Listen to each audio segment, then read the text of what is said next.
вечер. В эфире «Минутка истории» от Карткировской библиотеки. И с вами Галина Изюрова. На протяжении нескольких веков почта играла ключевую роль в общении людей на расстоянии. Другого способа поделиться важной информацией фактически не было. Что говорит газета «Звезда» о развитии почтовой связи в районе, можно прочитать в номере за 27 августа 1968 года.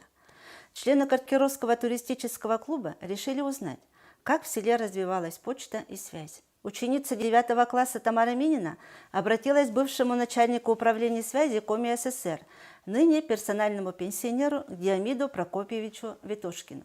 Вот что ответил Диамид Прокопьевич. В волостном правлении почтовыми операциями управлял писарь. Почтальонов не было.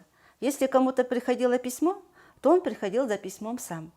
Только во времена советской власти нужным образом заботиться стали об обслуживании людей почтовой связью.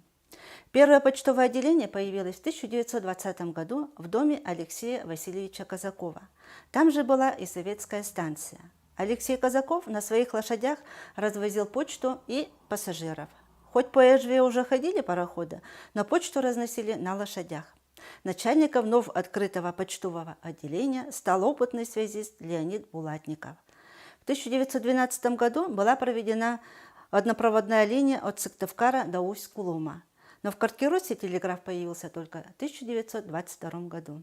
Поставили аппарат системы Морзе Симплекс. По этому же проводу можно было разговаривать по телефону. А потом в Советском Союзе быстро стала развиваться радиотехника. В 1925 году в Карткиросе впервые услышали голос Москвы. В Карткиросе, в Пезмаге, Мордино и в Мадже и в других селах развивалось движение радиолюбителей. В 1928 году начали строить радиотрансляционные узлы, при помощи которых радио стали слышать в домах рабочих людей. На этом пока все. С вами была Галина Изюрова.